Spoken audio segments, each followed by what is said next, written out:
Alors, le fonctionnement juste, pour l'instant, on est vraiment ravis parce qu'on a 5 infirmiers, c'est quand même une belle équipe. Moi, j'y vais une demi-journée par semaine pour l'instant, je resterai des plus. On a un cadre aussi qui vient ponctuellement. On a un statut associatif, c'est-à-dire qu'on fait quand même aussi, on édite des factures pour les patients clients et on perçoit donc des paiements, une subvention quand même. On rédige des contrats de travail, donc vous voyez que le statut du patient ouvrier, il est vraiment là. Et même, ils ont aussi une fiche de paye, ils ont un salaire et une fiche de paye et on est avec un comptable qui nous fait tout ça. Et on a évidemment des achats à faire. Là, c'est tout.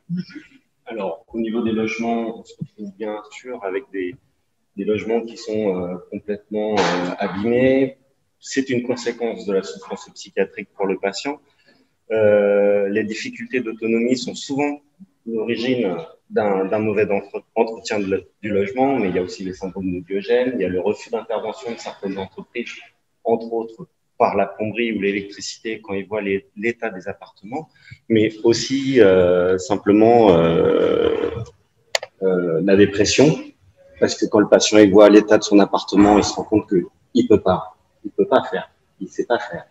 Donc là, on voit bien, il y a des logements qui sont liés à la maladie, il y a des logements qui sont abîmés aussi, mais simplement parce qu'il y a eu des dégâts des eaux, des incendies, non liés à la maladie. Là, on voit bien des dégradations. Voilà. Les demandes de travaux qui sont faites chez nous sont faites avant tout par le patient, souvent accompagné par le curateur ou la famille, l'équipe de soins. On essaye d'intégrer le projet dans le projet le projet des travaux dans le projet de soins. C'est toujours en accord avec l'équipe référente. On fait donc un devis avec la personne en présence et on le fait signer par le patient, par le curateur, enfin, et par les personnes qui prennent en charge la personne, le patient. Le chantier est ensuite programmé, travail réalisé par les patients ouvriers en présence d'encadrants soignants, c'est-à-dire nous, infirmiers. Les objectifs thérapeutiques sont de permettre la rénovation du logement à des tarifs accessibles. Le patient ne paye que la main-d'œuvre ouvrière et les matériaux au prix que nous, on les achète. On reste une association sans but lucratif, donc pour eux, c'est tout bénef.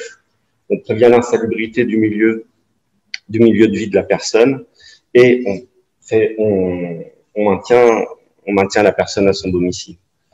Un exemple, c'est on a eu un patient qui avait tellement entassé son appartement qu'il n'a pas pu loger chez lui, il s'est clochardisé et pendant plus de 7 ans en fait, il n'a pas pu réintégrer son appartement. Le fait d'intervenir avec d'autres patients a permis à ce monsieur de revenir dans son logement.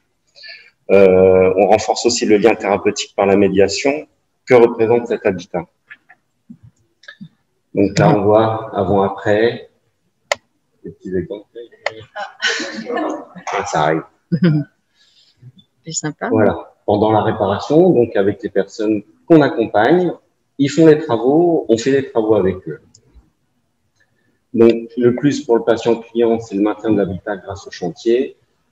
On fait une approche personnalisée parce que, évidemment, on arrange tout en fonction de la personne. On fait aussi, on adapte le logement à elle, mais aussi par rapport à sa pathologie.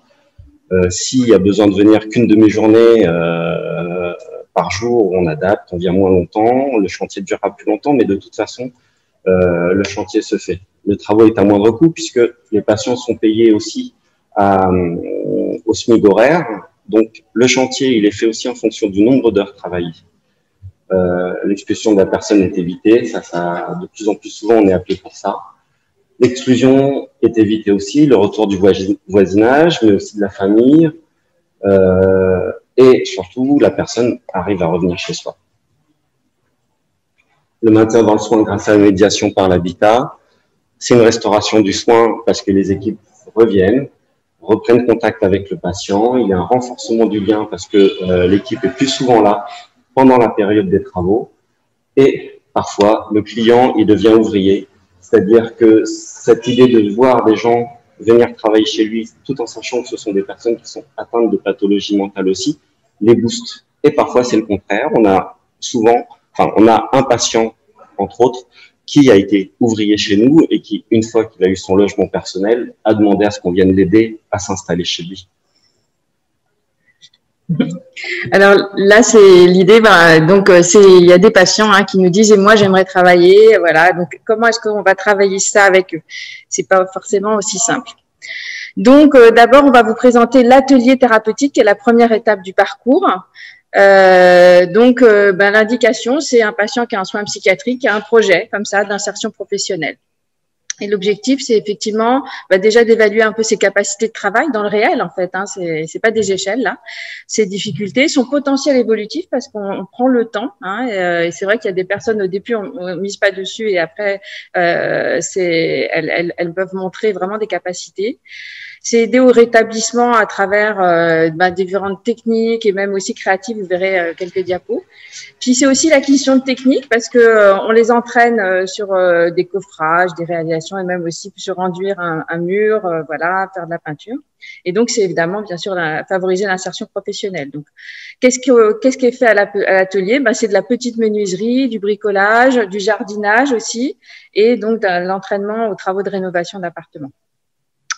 Donc, les orientations après cette période, qui peut être de 3 à 6 mois ou plus, il faut qu'il y ait une place qui se libère au chantier pour qu'ils puissent intégrer le chantier. Donc, la priorité, c'est l'admission au chantier. Et puis, pour certains, des fois, quand même, on se rend compte qu'ils sont pas en fait du tout en capacité d'arriver jusqu'au chantier. Donc, on va refaire un autre projet avec l'équipe de secteur. Ou sinon, il y en a qui vont vers un autre dispositif de soins ou une formation, voilà. Donc évidemment, comme toute unité de soins, pour arriver dans notre atelier, il y a une demande d'admission faite par le médecin, puis un entretien de préadmission, alors qu'on essaye de faire avec le patient et puis dans un deuxième temps avec son équipe, parce que c'est vraiment très important pour nous de travailler en collaboration avec eux. Et donc la durée quand même de prise en charge au niveau de l'atelier est quand même très restreinte, puisque c'est juste une demi-journée par semaine, de 2h30, voilà, sur une durée de 6 à 12 mois. Là, c'est absolument pas rémunéré. C'est vraiment que de l'activité. C'est une photo de notre atelier. On est très fiers, il est très agréable. Vous voyez quand même qu'il y a la notion de réalisation d'objets, il y a aussi la notion de rangement, de retrouver des outils, etc. Voilà quelques objets qui ont été faits. Normalement, il y a les périodes des nichoirs, voilà, mais ça peut être plus complexe encore. Et ça, c'était une commande qui nous avait été faite cet été pour orner l'hôpital. Et c'est encore en place, c'est très joli. Alors là, je parle du patient ouvrier. Pour le patient ouvrier, donc il y a différents objectifs. Déjà repérer les capacités de travail en milieu ordinaire. Il faut savoir que la plupart de ceux qui viennent travailler avec nous finissent en ESAT quand même. Favoriser l'insertion professionnelle. Au niveau du fonctionnement, on fait donc, comme on disait tout à l'heure, des contrats de travail. C'est des contrats de travail de 9 mois. Il reste au maximum donc 18 mois avec nous, puisqu'on ne peut renouveler qu'une seule fois le contrat. Donc, au-delà du contrat, c'est à l'équipe en fait référente de faire le projet qui suit pour le patient. C'est-à-dire que à partir du moment où il intègre les chantiers, il faut que l'équipe ait préparé l'après-chantier, que le patient ait une RQTH pour ceux qui ont la AH et qui prévoit aussi les courriers pour les ESAT ou autres. Le patient ouvrier travaille 1 à 3 journées par semaine avec nous, tout en sachant qu'il ne peut pas travailler plus de 60 heures par mois, parce qu'après il y a une perte du bénéfice de l'AAH, ils ne peuvent pas toucher plus du SMIC en fait. Et au-delà, en fait, ils ont une AAH réduite. Et donc ils sont rémunérés au SMIC horaire. Donc là on voit bien nos patients qui ont pu travailler. Alors réparer, restaurer, décloisonnement entre le patient et l'ouvrier. Le fait de venir avec des patients chez les personnes qui sont justement dans le besoin, c'est cet avantage que nos ouvriers n'ont pas de préjugés quand ils voient l'appartement. Ils connaissent les gens, ils connaissent la situation. Enfin, ils connaissent pas les gens, mais ils connaissent la situation puisqu'ils sont eux-mêmes aussi patients. Et de l'autre côté, pour le patient aussi qui accueille, il se dit que c'est plutôt bien parce que il sait que ce sont des patients aussi. Et on travaille aussi l'acceptation, le maintien en place du chantier par la personne chez qui on va, tenir l'acceptation du chantier aussi, ça c'est très compliqué. Alors, nous ne sommes ni une entreprise, ni une entreprise, ni une entreprise intermédiaire, ni un travail au noir institutionnalisé. On est bien d'accord là-dessus. Les patients sont rémunérés. Au niveau des chantiers, on continue cependant à rester sur des objectifs pour les patients. Ils respectent les horaires, qu'ils arrivent à l'heure sur les chantiers, entre autres, le rapport au temps, parce qu'il faut aussi que, même si on n'est pas une entreprise, il faut que les travaux puissent se faire sur un temps limité. Je rappelle que le chantier, il est sur un tarif horaire, donc plus on va mettre de temps, plus ça va revenir cher à la personne. Respect des consignes, donc ça c'est par rapport aux travaux qu'on fait, parce qu'on essaye de les laisser aussi dans de l'autonomie. Donc quand on doit peindre, il y a une démarche à suivre. On doit faire la peinture, quand on doit poser les parquets, il y a des démarches à suivre et on essaye de les faire de telle façon à ce qu'ils arrivent à suivre tout ça. Donc ils doivent réussir à planifier, anticiper le matériel. Exploration, c'est par rapport à tout le matériel et tous les travaux qu'on peut faire, parce qu'on fait aussi bien de la peinture que de la plomberie, petite plomberie, pose de parquet. Donc on travaille aussi la coordination psychomotrice, puisque c'est les patients qui travaillent avec l'outillage, qui peut être de l'outillage électroportatif, et la prise d'initiative. Donc le rapport au travail, c'est aussi pour savoir si, c'est aussi pour eux réfléchir à savoir ce qu'ils veulent faire après les chantiers. Il y en a qui ne veulent pas travailler en effet et qui retournent sur des soins usuels de la psychiatrie. Et la communication entre eux. Alors, donc là, c'est un schéma un peu pour vous résumer un peu du coup, effectivement. Donc, on a vraiment cette partie patient-client. Hein, donc, le parcours pour ces patients-là, nous, notre intervention, c'est de faire le constat de ce logement, faire ce devis et donc du coup d'entreprendre des travaux. Et puis pour l'atelier, vous voyez, donc le patient ouvrier, avant d'être vraiment dans les chantiers, il va avoir cette phase d'atelier. Et après les chantiers, il y aura un accès soit dans le travail ou en milieu ordinaire, ou alors on va trouver un autre projet de vie. Alors, le plus pour les patients ouvriers, c'est effectivement quand même un accès à l'insertion, parce que ce qu'on voit déjà, c'est une modification de la représentation du travail. Ce qui est, vous allez voir, on a quelques chiffres, la moitié n'avait jamais travaillé avant. C'est aussi la lutte contre l'autostigmatisation, l'affirmation de soi, de l'estime de soi. Hein, ça marche très très fort. Et puis c'est donc une meilleure adaptation du projet de vie. Faut savoir que le fait d'avoir une fiche de paye, etc., ça ouvre à des droits qu'ils n'avaient absolument pas auparavant. Hein. Il y a une identité du coup sociale, une reconnaissance sociale, malgré d'ailleurs ce statut handicapé. Et donc voilà, on peut vraiment commencer à s'inscrire dans un projet de réinsertion. Et puis aussi, c'est l'accès et le maintien dans les soins, parce qu'on a une approche clinique qui est vraiment plus affinée. Et puis, du coup, le projet d'insertion professionnelle qui peut mieux se comprendre, s'affiner. Ce qu'on voit aussi, ça c'est un effet collatéral bénéfique pour eux, c'est pour les patients qui sont en ASPDRE, c'est la levée est facilitée, de pouvoir mettre dans le certificat qu'ils sont inclus dans un travail régulier. Et voilà, ça favorise d'autres projets de vie d'ailleurs, dont le logement aussi. Donc là, il y a une collègue qui avait fait un rapport d'activité, qui avait fait un mémoire même en 2015 sur les chantiers. Donc vous voyez, pour l'année 2015, il y avait eu 68 chantiers réalisés. C'était essentiellement des hommes. Ça. Je pense que c'est vraiment le fait d'aller faire des travaux manuels comme ça. Bon.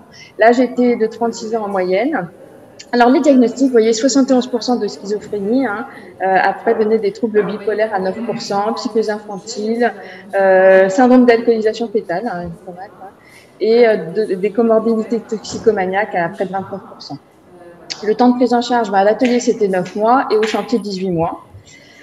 Des expériences professionnelles, donc vous voyez, c'est presque 50-50. Alors, ceux qui n'avaient pas travaillé et ceux qui avaient déjà travaillé avaient souvent eu quand même de longs arrêts maladie ou n'avaient pas travaillé pendant longtemps.